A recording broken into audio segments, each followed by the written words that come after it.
Hey hello my dear students. तो कैसे हो आप लोग? आई होप कि आप सब बहुत ही अच्छे होंगे। तो मैं अमित साई आपको अपने चैनल अमित साई फिजिक्स में फिर से एक बार स्वागत करता हूँ। लास्ट क्लास हमने 12th की जो लास्ट क्लास था उसमें हमने देखा था scalar form of Coulomb's law, यानी कूलम की लॉ का हमने स्केलर फॉर्म देखा और हमने कूलम्ब्स लॉ को डिटेल में समझा। फिर हमने फोर्स का एक डिराइव भी किया, वैल्यू भी फाइंड किया, यानी फोर्स का एक फॉर्मूला डिराइव किया था हमने, वहाँ पे यूनिट भी देखा, कुछ डायमेंशन भी देखे। आज का जो हमारा टॉपिक है वो है vector form of Coulomb's law, यानी हम कूलम्ब्स की जो लॉ था, यानी जो फॉर्मूला हमने डिराइव किया था F इज इक्वल टू के Q1 Q2 upon are square, उसको आज हम देखेंगे वेक्टर फॉर्म में। तो चलिए शुरू करते हैं।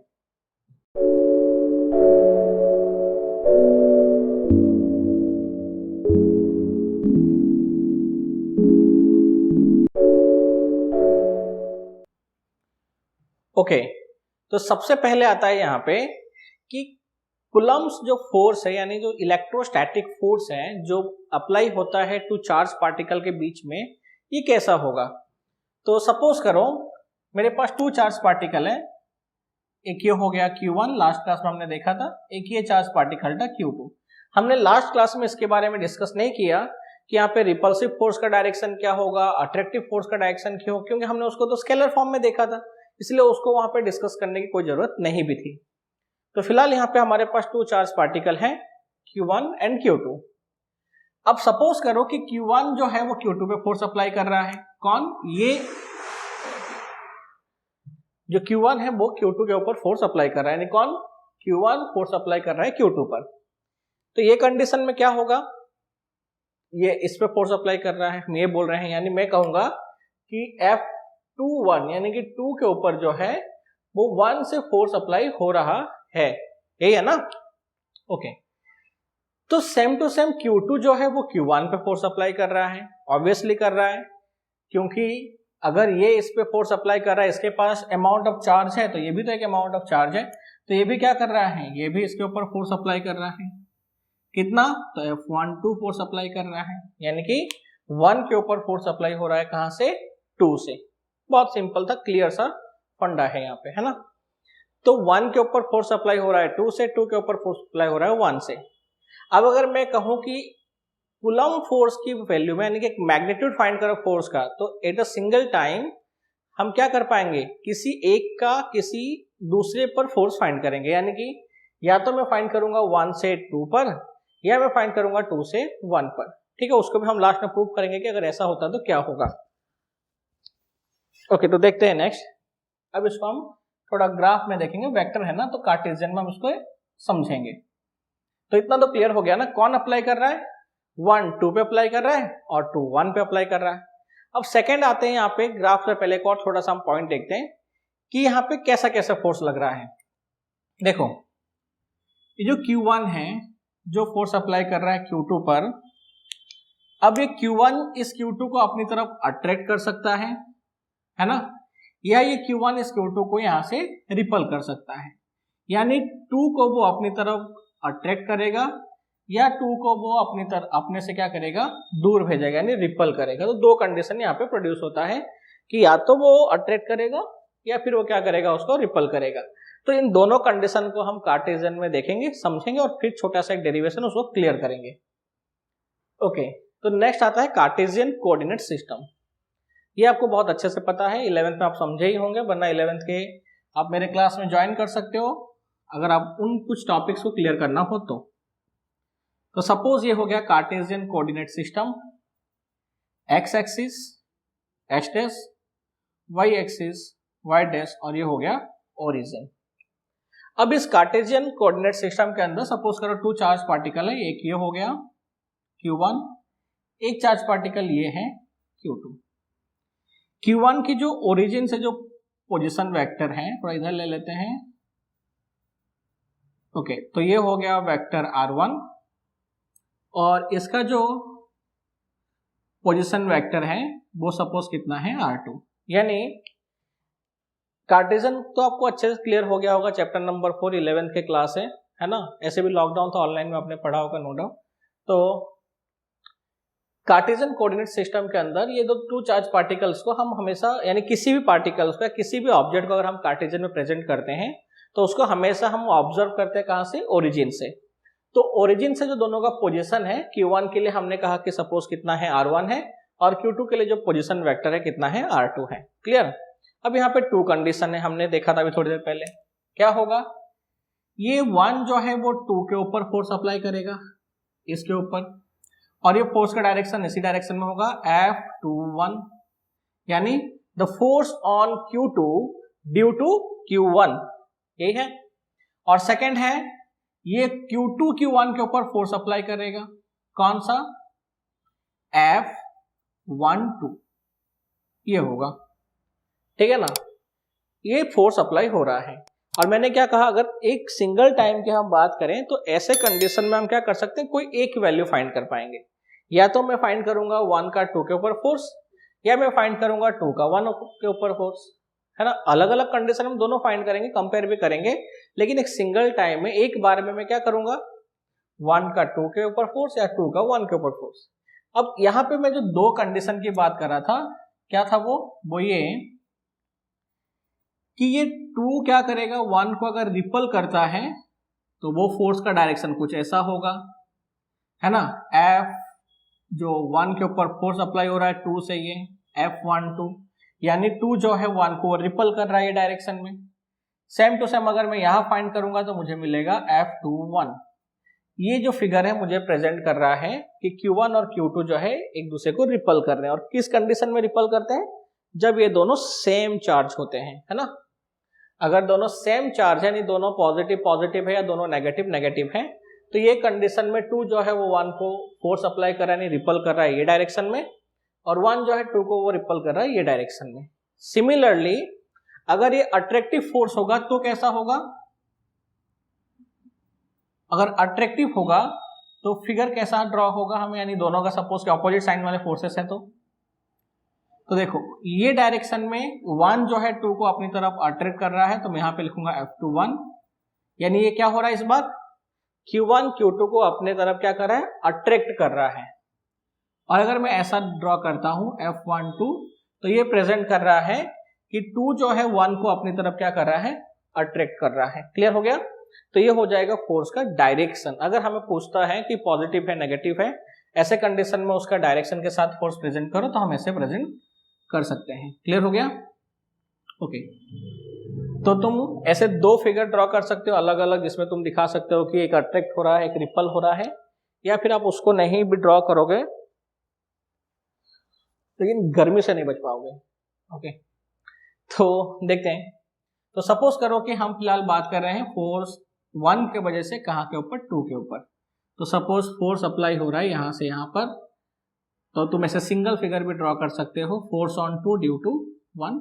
और ये हो गया पोजीशन वेक्टर 1 से लेके 2 तक, वेक्टर R2 1। क्लियर। ओके, ये है। तो ये हो गया फिगर। अब थोड़ा सा हम फिगर को एक्सप्लेन करेंगे। क्या दिख रहा है हमें, as shown in the figure क्या है, there are two charged particles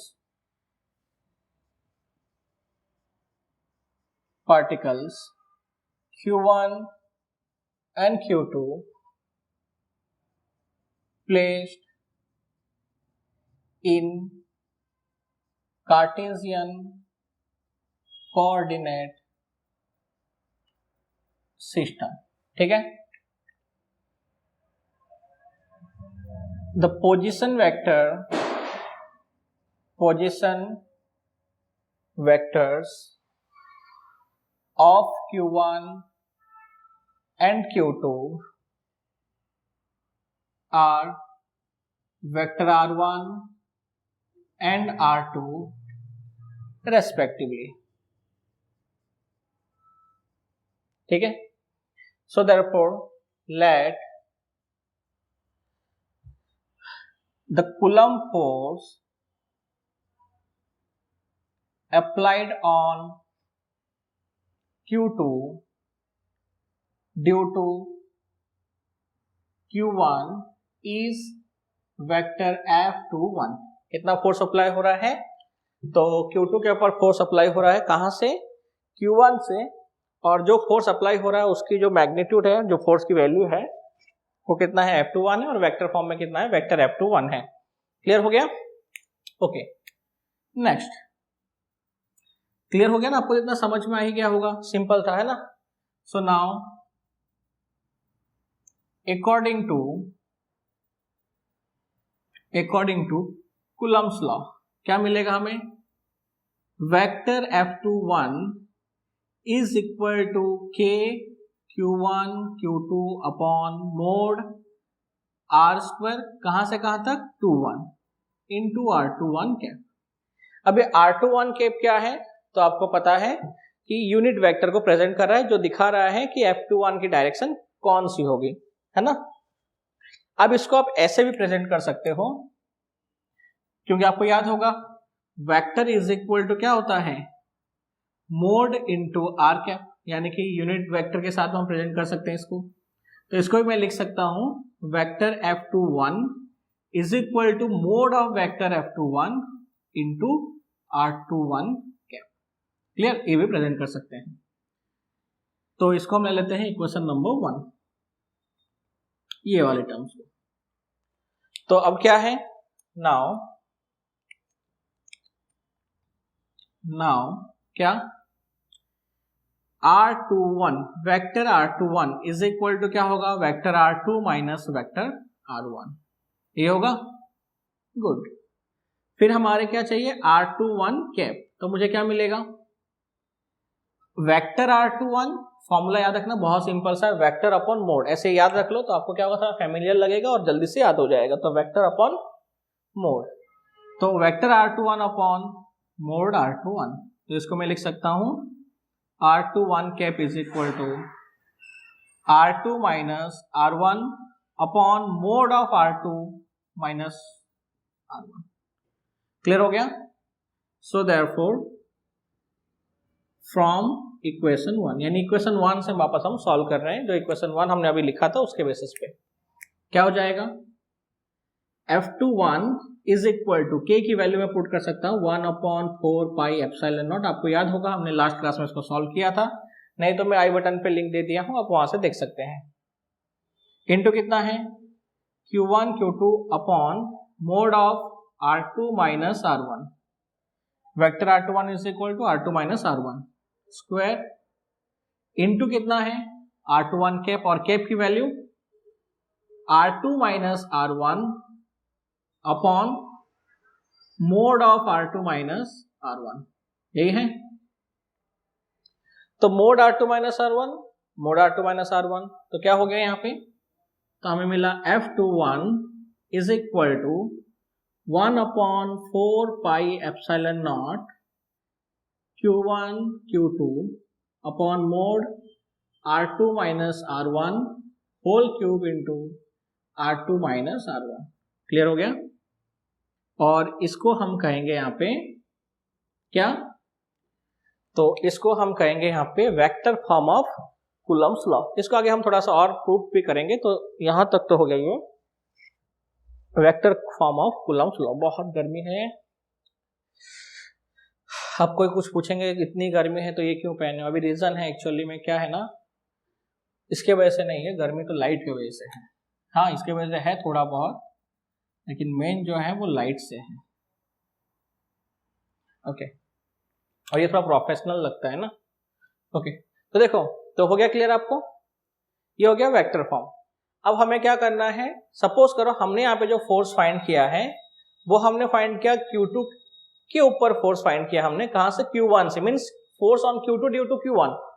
तो अब हम देखते हैं कि अगर सपोज सेम अमाउंट में अगर फोर्स ये Q2 Q1 पे अप्लाई करेगा तो क्या होगा। ठीक है, सेम स्टेटमेंट के साथ हम लेते हैं। Now suppose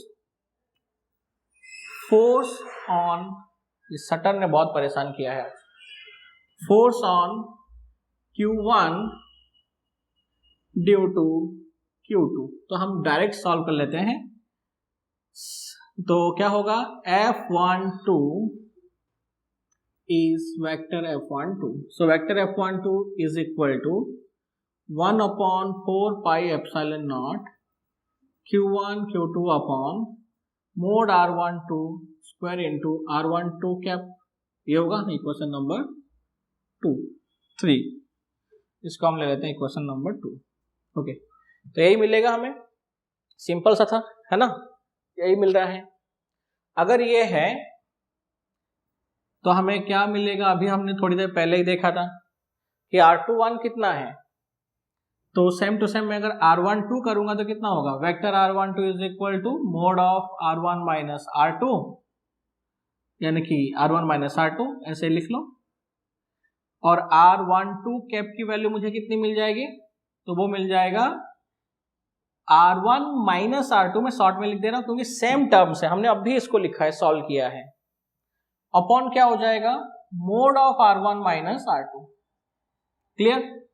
so therefore from equation 3 तो क्या मिलेगा, F12 is equal to 1 upon 4 pi epsilon naught Q1 Q2 upon mod R1 minus R2 square into R1 minus R2 upon mod R1 minus R2, ये होगा।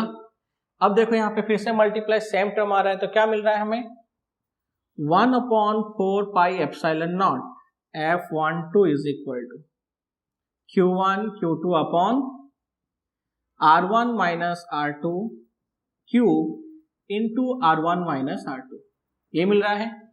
अब अगर मैं minus common ले लूं इक्वेशन में से तो क्या होगा, तो आप यहां पे देख सकते हो, ये तो मोड में है ये टर्म, अगर मैं यहां से माइनस कॉमन लूंगा तो मुझे मिलेगा माइनस R1 प्लस R2, लेकिन मोड में है ना तो माइनस कॉमन लूंगा तो फिर प्लस ही होगा, तो इस टर्म को मैं लिख सकता हूं मोड में है तो माइनस कॉमन लेके R2 माइनस R1 और वो प्लस ही हो जाएगा। लेकिन अगर मैं यहां से माइनस कॉमन लेता हूं तो ये तो मोड में नहीं है टर्म, तो यहां पे माइनस क्या होगा, आगे आ जाएगा। तो पूरा होल इक्वेशन को हम कैसे लिखेंगे,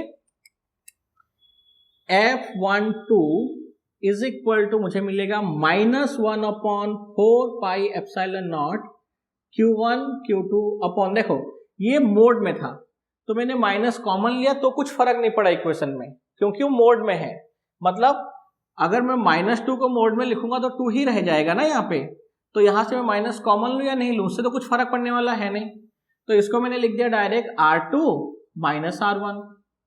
कैसे, तो देखो R2 माइनस R1 था, मैंने माइनस कॉमन ले लिया तो ये बन गया कितना, यानी सॉरी R1 माइनस R2 था, मैंने माइनस कॉमन लिया तो हो गया माइनस R1 प्लस R2। अब इसको अगर मैं थोड़े से ढंग से लिख दूंगा तो R2 माइनस R1 हो जाएगा। समझ में आया, समझ में आ गया ना, लेकिन ये टर्म मोड में था तो ये माइनस का कोई फर्क ही नहीं पड़ा, तो ये हो गया R2 माइनस R1 ही रहा। समझ में आ गया, लेकिन ऊपर वाले में ऐसा नहीं है, मोड नहीं है तो माइनस का तो फर्क पड़ेगा ना, और वही माइनस हमने आगे लिखा है, तो क्या हो गया R2 माइनस R1। ठीक है, अब आप ये टर्म देखो, ये किसके ऐसा लग रहा है आपको, अच्छे से देखो तो मेरे ख्याल से ये लग रहा है इक्वेशन 3 के जैसा। किसके ऐसा लग रहा है, इक्वेशन 3 के ऐसा लग रहा है ना। तो अगर मैं इक्वेशन 3 को और इसको अगर मैं कंपेयर करूंगा तो क्या मिल रहा है, इसको मैं ले लेता हूं इक्वेशन नंबर 4। तो therefore from equation 3 and equation 4, कहां से, इक्वेशन 3 एंड इक्वेशन 4, सो 3 और 4 से मुझे क्या मिल रहा है, F12 is equal to minus F21, ये मिल रहा है ना। और अगर मैं मोड करता हूं तो फिर से वो प्लस हो जाएगा, ठीक है, क्या हो जाएगा, फिर से प्लस हो जाएगा।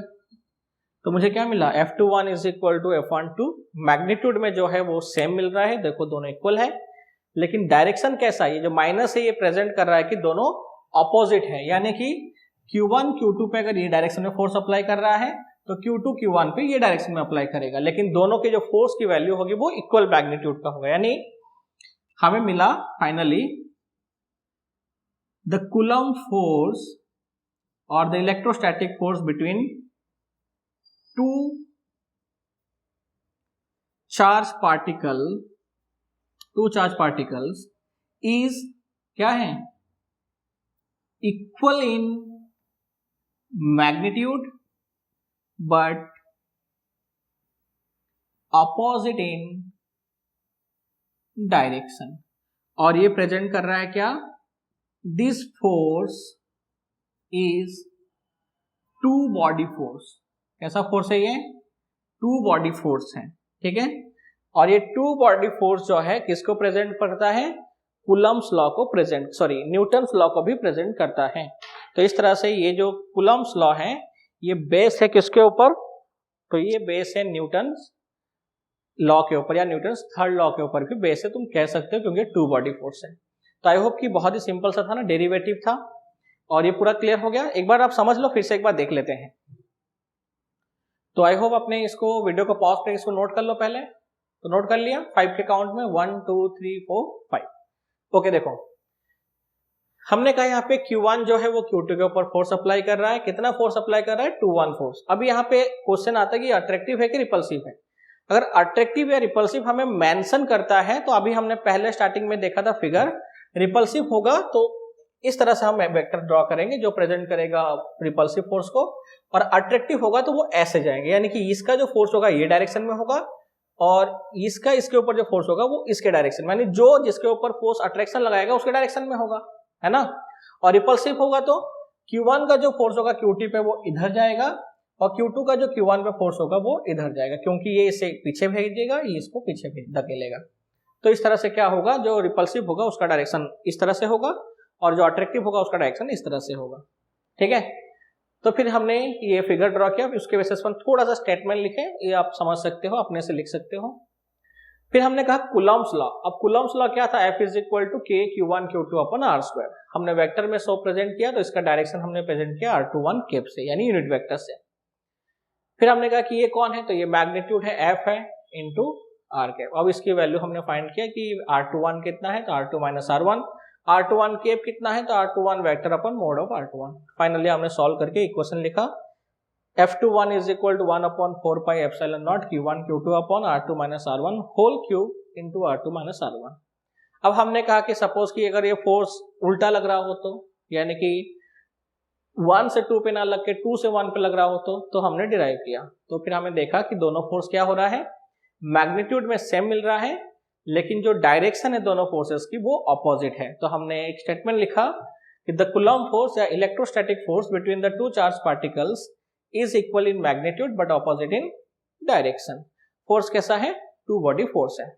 तो आई होप कि आपको ये पूरा समझ में आ गया होगा, और अगर पूरा समझ में आया, अच्छे से समझ में आया, तो प्लीज वीडियो को लाइक शेयर और सब्सक्राइब करना, और सब्सक्राइब के बाद बगल में रहे बेल को भी क्लिक कर देना, ताकि नेक्स्ट वीडियो जो आएगा कौन सा, कूलम्ब्स लॉ के लिए हम देखेंगे सुपरपोजिशन, ठीक है। बहुत ही सिंपल है, अच्छा है, मजा आएगा आपको। तो उसके लिए आपको क्या करना है, बेल को भी क्लिक करना है, ताकि नेक्स्ट वीडियो आने से पहले आपको नोटिफिकेशन जरूर मिल जाए।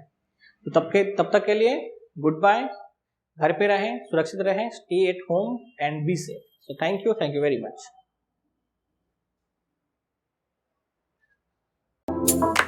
हेलो माय डियर स्टूडेंट्स, कैसे हो आप लोग? आई होप कि आप लोग बहुत ही अच्छे होंगे। मैं अमित साई आपको अपने चैनल अमित साई में फिर से एक बार स्वागत करता हूं। लास्ट टॉपिक हमने देखा था इंट्रोडक्शन ऑफ चार्ज, उसमें हमने चार्ज की कुछ वैल्यू देखे थे, अप्लाई होने वाले फोर्सेस के बारे में डिस्कस किए थे।